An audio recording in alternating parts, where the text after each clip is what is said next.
Kasi yun sa likuran ng lupa ng kapatid ko. Ngayon,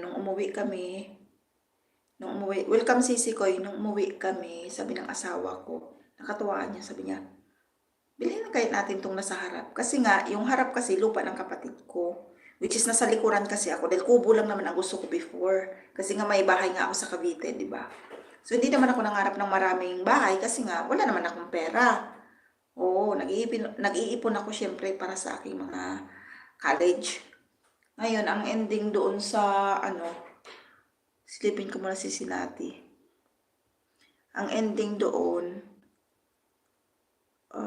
pray over sa mga elders sa Manila. Sige, panoorin natin to si Sinati. So, ang ending doon sa, pumayag yung kapatid ko. Si Sinati, last video mo, old friend. Ayan, maraming salamat. Si Sinati, dito ako sa pray over sa mga elders. So, pumayag ang kapatid ko. Ang nangyari, pinasukat ko na agad. Nag-ano na ako ng geodetic engineer para magsukat ng lupa. Tapos, pinalalakad ko na unti-unti yung mga requirements para sa declaration, ganyan. Kaso nga lang, ang dami pang hahanapin ng mga documents at dami pang gagawin. Welcome po. So, ang ending ngayon, dahil nga, magkahating light materials saka concrete. Sabi ng asawa ko, dahil malaki ng lupa mo, kasi 200 square meters siya, 214 square meters siya eh. So sabi ng asawa ko, wag ko nang i-up and down. Hayaan ko na lang siya na naka-normal lang, ayusin lang namin yung bubong. So sabi ko ganyan, o di sige, kasi provision talaga, ang lalaki ng mga bakal yun eh. Sabi, o di sige, baka in the near future, then gusto ng mga bata na bahala sila, at least nakaabang yung malalaki ang pundasyon talaga. Kung gusto nilang lagyan ng biga sa taas at lagyan ng kubo sa taas, yung parang rooftop style na lang, yung ibabaw, depende sa kanila. So, ang nagiging ending, pinabakuran ko ngayon yung buong paligid ng bahay. Kasi katabi, yung isang kapatid ko rin ang katabi ko. Kasi nga labas-pasok yung mga tao, ginawa nilang daanan. May right of way naman sila, kaso lang nung bagyo nga, is super putik.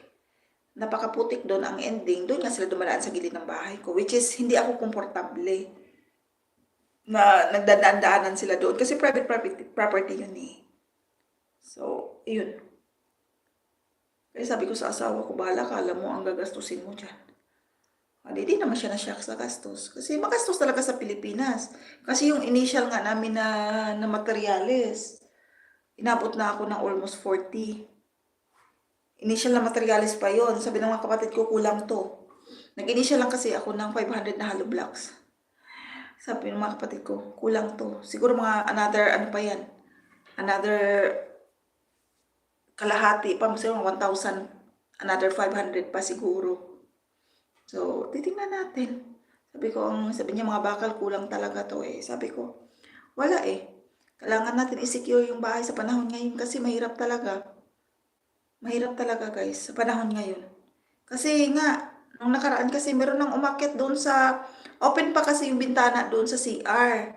Gawa ng mataas siya pero open. Si Simelda, mag-love shout out.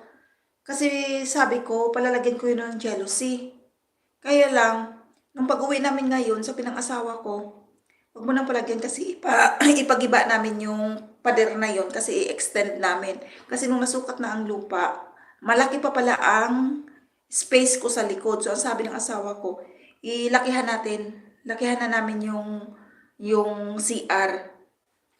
Parang CR shower na i-connect na lang namin. So, kailang gibain yung pader na yon. Kasi nga doon may mga pamangkin lang din naman namin.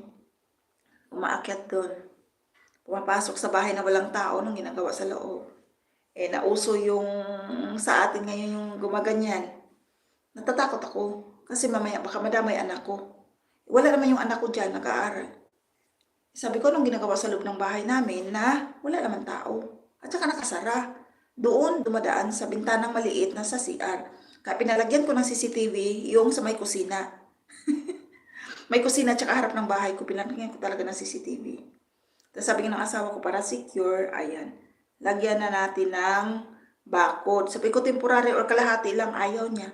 Hindi. Gusto niya pantay tao. Tapos lalagyan ng barbed wire.